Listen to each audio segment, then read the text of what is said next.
সমবায় সমিতির মাধ্যমে দেশের দারিদ্র্য বিমোচন হবে, উন্নত হবে মানুষের জীবনমান, একথা বলেছেন প্রধানমন্ত্রী শেখ হাসিনা। একই সঙ্গে সমবায়ের ধারণা সারা দেশে ছড়িয়ে দেওয়ারও আহ্বান জানান তিনি। শুক্রবার সকালে গোপালগঞ্জের টুঙ্গিপাড়ায় উপজেলা আওয়ামী লীগ কার্যালয়ে দারিয়ারকুল সমবায় সমিতির সদস্যদের সঙ্গে মতবিনিময় করেন প্রধানমন্ত্রী। এ সময় বক্তব্যে এসব কথা বলেন তিনি। এরপর আমার বাড়ি আমার খামার কর্মসূচির আওতায় দারিয়ারকুল সমবায় সমিতির সদস্যদের মধ্যে কৃষি উপকরণ বিতরণ করেন সরকার প্রধান। আমরা এই সমবায়ের মাধ্যমে প্রত্যেকটা পরিবারকে যে সহযোগিতা করব,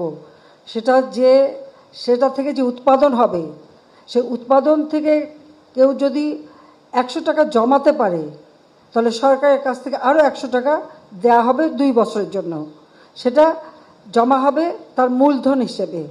এবং আমি এর জন্য একটা ব্যাংক তৈরি করেছি, পল্লী সঞ্চয় ব্যাংক। এই পল্লী সঞ্চয় ব্যাংকে এটা থাকবে এবং পল্লী সঞ্চয় ব্যাংকের আস্তে আস্তে প্রকল্প থেকে যারা একটু স্বাবলম্বী হয়ে ওই পল্লী সঞ্চয় ব্যাংকেই তাদের টাকা থাকবে, সেটাই তার মূলধন হিসেবে তিনি যে ব্যবসা বাণিজ্য যেটাই করেন ওই ব্যাংকের থেকেই টাকা নেবেন এবং কাজ করবেন, আবার ব্যাংকে লোন শোধ দেবেন, অর্থাৎ সম্পূর্ণভাবে স্বাবলম্বী হবে। শেখ হাসিনা বলেন, বঙ্গবন্ধু স্যাটেলাইট 2 উৎক্ষেপণ করা হবে অতি শীঘ্রই। এতে আবহাওয়া পূর্বাভাস সহ প্রয়োজনীয় তথ্য মিলবে সহজেই।